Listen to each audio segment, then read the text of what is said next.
오늘은 후회나 미련 같은 것에 대한 얘기를 좀 해볼까 합니다. 젊은 아이들, 어린아이들은 후회, 미련 같은 단어를 사실 쓸 일이 거의 없죠.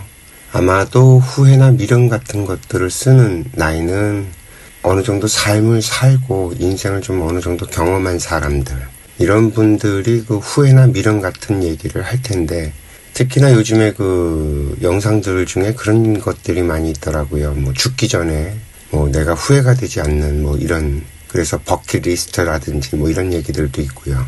근데 이 후회나 미련이라는 건 자기 삶이 좋지 않은 사람들이 쓰는 단어들일 거예요. 만약에 지금 내가 되게 좋아요.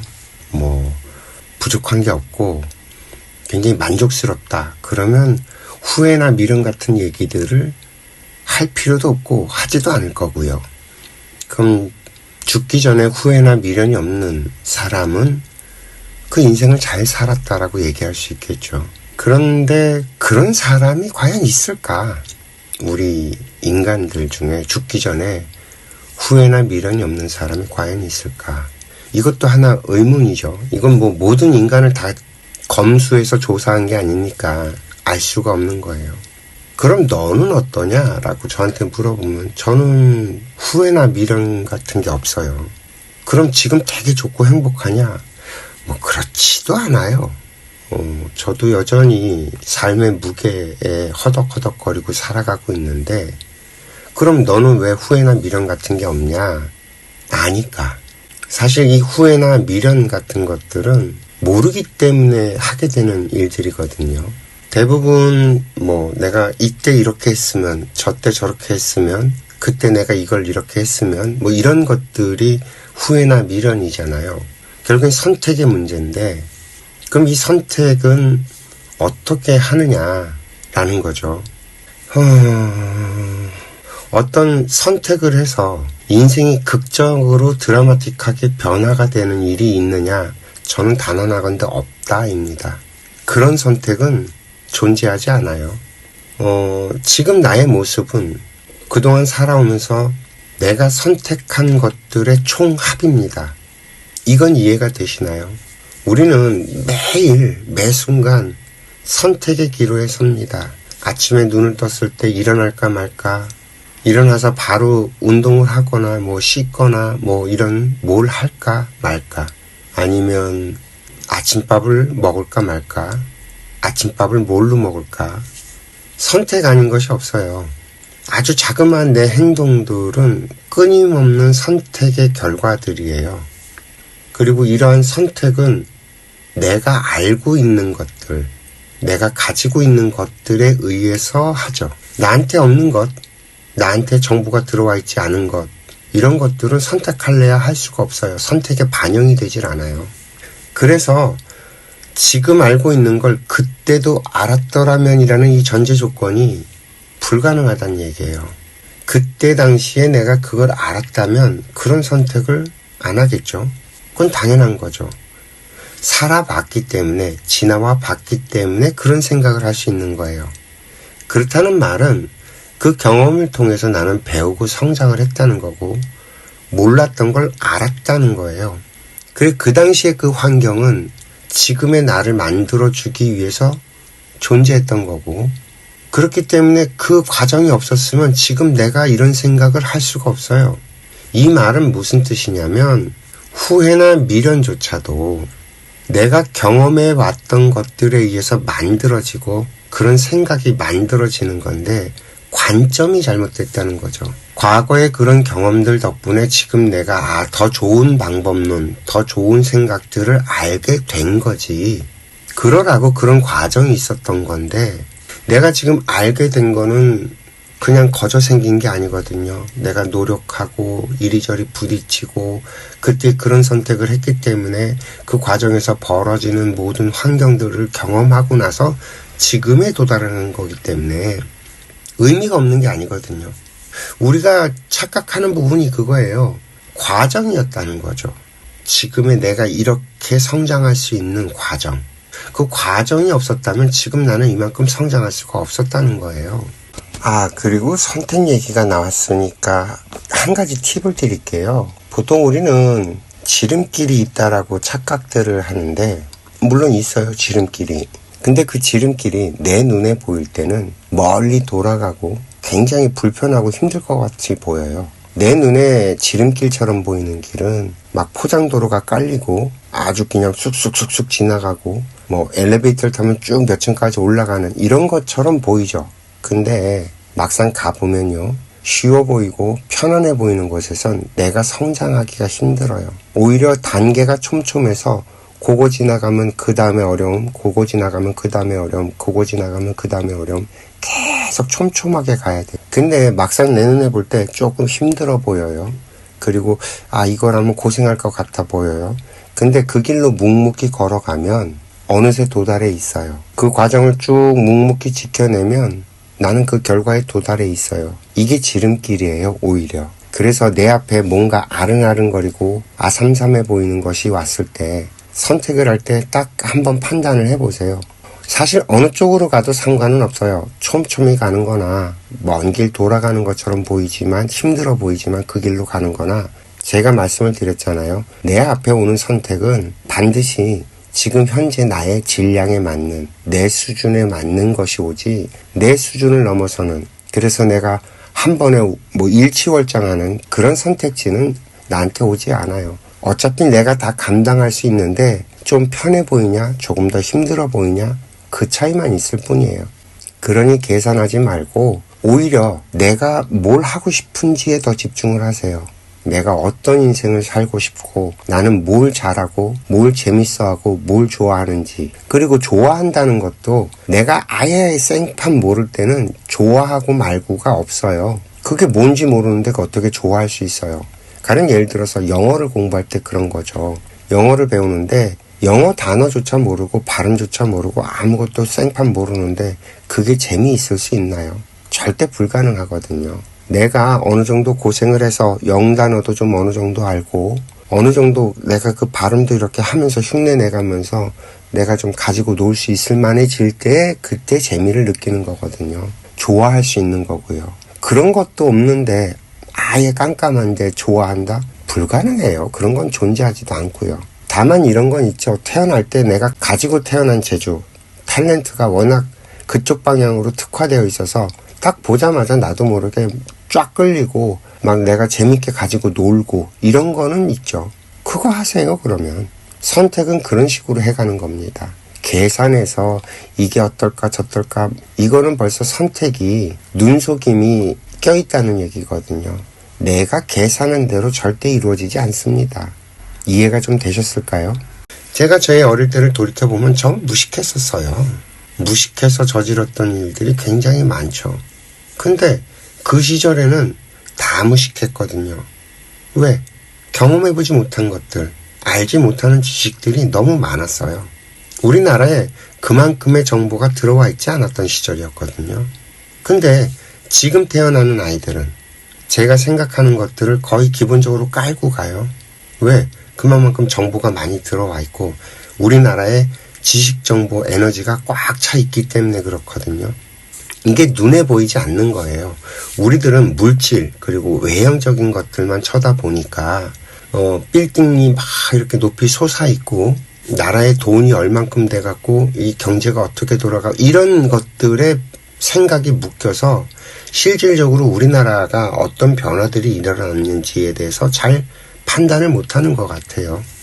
과거에는 폭력이 난무했어요. 왜? 문제를 해결하는 방법이 그때까지는 폭력으로 해결하는 게 일상이었고 다반사였거든요. 많이 배운 사람들이 그렇게 많지 않았어요. 그 시절엔. 그래서 대학 나온 사람들을 귀하게 썼던 시절이란 말이죠. 국민 대다수는 그만큼 배우지 못했고요. 문제 해결 방법이 그런 식으로밖에 작동하지 않던 시절이라는 얘기죠. 그게 잘못됐다? 잘못되긴 왜 잘못돼요? 그럴 수밖에 없는 상황인데 사람들의 배움이 많아지고 경험이 많아지고 외국에서 수많은 좋은 것들이 이렇게 정보로 들어오면서 우리들이 알게 된 거죠. 힘으로 해결하는 것보단 다른 방법으로 해결하는 것들도 있구나. 너도 알고 나도 알면 그거 갖고 싸우지 않게 되는구나. 뭐 이런 것들이 늘어가면서 대한민국의 지적 수준이 성장을 한 거예요. 진짜로 놀라운 건 대한민국의 지적 수준이 성장한 거라는 거죠. 아무리 좋은 것들, 아무리 편리한 것들을 줘도 쓸 줄 모르면 아무 소용이 없어요. 가령 예를 들어서 이렇게 설명을 해보자고요. 아프리카에 핵발전소를 갖다 짓자고요. 전기가 어마무지하게 생산이 됐어요. 근데 이 전기를 쓸 데가 없어요. 소용이 있을까요? 그것을 쓰기 위해선 전기가 필요로 한 수없이 많은 다른 것들이 같이 발전해 왔을 때 그게 효용성이 높아지는 거거든요. 마찬가지예요. 세탁기가 없는데 건조기가 있다. 되게 웃기죠. 집안의 문틀이 다 삐그덕삐그덕 해갖고 아구가 안 맞아서 외부의 공기와 내부의 공기가 술렁술렁술렁 다녀요. 옛날엔 그런 집들 많았어요. 문틀이 나무로 되어 있고 이 아구가 안 맞아서 유리로 된 창문도 없고 보온도 단열도 안 되던 그런 집들. 거기에 에어컨을 단다고 해서 집이 그렇게 시원할까요? 뭔가 이렇게 짝이 맞아야 돼요. 그냥 단순하게 뭐가 좋은 게 있다고 해서 그걸로 삶의 질이 좋아진다거나 어떤 내 지적 수준이 높아진다거나 하는 게 아니에요. 만약에 제가 과거로 돌아간다라고 치면 80년대로 돌아간다고 치면 지금 그 수준의 사람들보다 내가 지적 수준이 높기 때문에 더 잘 살 것 같죠. 그렇지 않아요. 더 힘들어요. 왜? 외계인 취급당할걸요. 실제로 제가 그렇게 성장을 했어요. 지금 가지고 있는 기본적인 생각들의 베이스는 저는 어렸을 때부터 깔고 있었어요. 어른들의 그 폭력적인 것들, 그리고 폭력적인 언사들, 애들이 뭐 이런 식으로 하는 그 말들 굉장히 불편하게 생각했고 힘들어했거든요. 근데 지금은 제가 생각하는 것들 거의 모든 것들이 일반 사람들도 누구나 다 그렇게 생각을 하는 시절이 됐거든요. 나 혼자 똑똑하고 잘났다고 해서 잘 살아지는 세상이 아니라는 말이에요. 뭔 얘기에다 또 일로 가나. 어쨌든 사람이 후회를 하거나 미련을 갖는 건 무식하다는 말이에요. 뭘 모르는 거죠. 그것이 어떤 의미를 갖고 있고 우리 인생이 어떻게 성장해서 발전해갖고 우리 인간이 궁극적으로 죽기 전까지 무엇을 이루어가는 것인지 인생 자체를 모르는 거예요. 요즘에 여러 사람들이 그 후회 미련에 대해서 이렇게 설명을 하는 것들을 쭉 들어보면 여전히 무식하고 모르는구나라는 생각밖에 안 들더라고요. 사실 그 사람들이 경험하고 그 사람들이 알게 된 그 지식들조차도 하나의 정보들이에요. 답이 아니고. 인생의 답은 전부 다 다를 수 있어요. 왜? 자기 인생을 살았으니까 자기 인생의 답은 자기만 알지 내가 알 수 없잖아요. 그런데 후회나 미련은 미련 맞은 선택이라는 거죠. 오히려 후회해도 소용이 없고요. 거기에 미련을 가진다는 건 더 안 좋은 선택이에요. 왜냐하면 집착하게 되는 거거든요. 이게 죽을 때 집착에 묶이게 되면 나는 이승도 저승도 아닌 어정쩡한 상태의 귀신이 돼요. 후회와 미련이 남았다라는 건 나는 귀신이 된다는 얘기예요. 죽어서 영혼이 됐는데 저승으로 가지도 못한다는 얘기. 무섭지 않으세요? 우리 주변에 떠돌고 있는 귀신들이 다 그렇게 후회와 미련과 집착을 갖고 사는 건데 몰라서 그런 거예요. 자기가 경험하고 자기가 이렇게 알게 된 것들이 자기가 선택한 것들의 결과물이기 때문에 내가 이만큼 성장했기 때문에 그 과거에 했던 선택들은 다 가치가 있거든요. 굉장히 소중한 선택들을 했던 거예요. 그 덕분에 내가 이런 그때 그랬으면 좋았었겠구나라는 걸 알게 됐기 때문에 이미 나는 경험을 통해서 알게 된 사람이라는 거죠. 내 마음속에 후회와 미련이 밀려온다면 나는 잘 사는 거예요. 아닌 것을 알게 됐잖아요. 그렇게 하면 아니구나. 저게 그렇구나라고 알게 되는 게 늘어났는데 나의 에너지가 충만해졌는데 왜 거기에 후회나 미련이란 선택을 하고 거기 매달리죠? 기껏 잘 살아와 놓고 이것조차도 몰라서 그렇다는 거예요. 몰라서. 후회와 미련은 몰라서 그런 얘기를 합니다. 그 당시에도 몰라서 그런 선택을 했고, 그 당시에도 몰라서 그런 행동들을 했고, 그렇게 흘러왔던 것처럼 지금도 여전히 몰라서 후회와 미련을 갖고 사는 거예요. 이해가 좀 되실까요? 그리고 또 하나 제가 설명드릴 게 뭐가 있냐면, 내가 선택하는 것들, 이렇게 선택을 했으면 더 낫지 않았을까, 저렇게 선택을 하면 더 낫지 않았을까라고 사람들이 자꾸 착각을 하는데, 이렇게 선택해도 저렇게 선택해도 상관이 없는 경우가 더 많아요. 왜냐하면 어린아이일 때, 내가 어릴 때 나한테 주어지는 것들이 있고, 내가 조금 더 컸을 때 주어지는 것들이 있고, 성인이 됐을 때 주어지는 것들이 있는데, 어린아이 때 주어지는 거하고 성인이 됐을 때 주어지는 게 같냐면 달라요.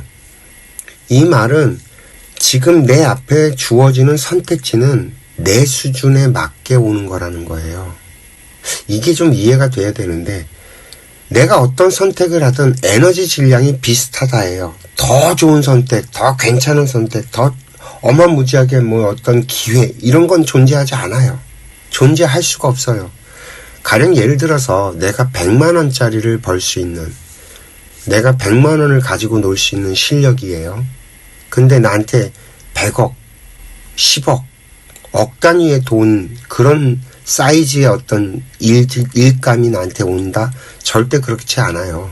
내가 100만 원을 가지고 놀면 나한테 기껏 해봐야, 아주 좋아봐야 1000만 원 정도 수준의 어떤 일거리들이, 그런 기회들이 나한테 찾아오지, 억을 넘어가는 것들이 오지 않아요. 그런 것들은 그거 하다가 헛돈 팔면서 시간 낭비만 하게 돼요. 왜? 내가 소화를 할 수 없기 때문에 그런 선택권을 주지 않아요. 이해가 좀 되실까요? 내가 1000만 원짜리를 가지고 논다면 1억이나 10억 정도까지는 가능하겠지만 100억 단위의 프로젝트는 나한테 오지 않는다는 거죠. 그렇기 때문에 내가 어떤 걸 선택하든 에너지 질량의 수준은 비슷해요. 선택 때문에 내 인생이 변화가 일어나고 어떻게 되고 그러는 게 아니라는 거예요. 그 환경에서 내가 그것을 어떻게 대하고 어떻게 만지고 어떻게 처리하느냐, 여기에 달려있죠. 아무리 좋은 기회가 와도요, 내가 건방지고 교만하고 자기 잘난 척을 하면 거기서 무너져요. 그런데 별거 아닌 것 같은데도 내가 겸손하고 정성을 다하고 성실하게 그것에 임하면 거기선 계속 끊임없이 또 새로운 기회들이 찾아오거든요. 결국엔 내가 올라가는 건 한 계단 한 계단 밟으면서 갈 때 올라가지, 엘리베이터를 타갖고선 수직 상승, 그런 건 존재하지 않아요. 설령 그런 기회가 왔다고 하더라도 내가 거기 올라가는 동안에 갖춰야 될 것들을 갖춰놓지 못하고 올라갔기 때문에 반드시 떨어지게 되어 있고요. 그렇게 올라갔다 떨어지면 졸라 아파요. 아픈 정도가 상상을 불허하게 아파요. 왜? 그런 거 우리 주변에 많이 보잖아요. 로또에 당첨돼갖고 폭삭 망하는, 그리고 갑자기 어느 날 눈을 뜨니 스타가 됐다고 하는 사람들, 한순간에 나락으로 떨어지는 것들. 그냥 평범하게 살았으면 일찍 죽지도 않았을 사람이 감당하지 못할 것들이 밀려오니까 결국엔 죽음으로 내몰리는, 이런 일들 많이 있잖아요. 내가 경험해보지 못했기 때문에 나한테 그런 기회가 왔으면 좋겠다. 짧게 살다 죽더라도 그렇게 한 번이라도 그랬으면 좋겠다. 웃기죠, 얘기가. 이처럼 다 이런 것들이 몰라서 벌어지는 일들입니다. 저희 인생학교에서는 기준을 명확하게 알려드려요. 인간은 자기 인생을 살러왔다. 그리고 인생의 목적은 영적인 진화의 그 목적을 갖고 있다. 모르는 걸 하나라도 알고 죽게 되면 그 인생은 성공한 인생이다. 우리가 경험하는 모든 것들은 다 내 영적인 성장을 위해서 주어지는 것들이다. 간단하죠? 이렇게 세상을 바라보고 내가 접근해 가면 후회나 미련 같은 건 어때요? 그런 것들이 차곡차곡 쌓이면 내 삶이 좋아지는 건 너무 당연한 일이 되고요. 이해가 좀 되셨을까요? 오늘 이야기는 여기까지 하겠습니다. 이야기 들어주셔서 감사하고요. 행복하세요.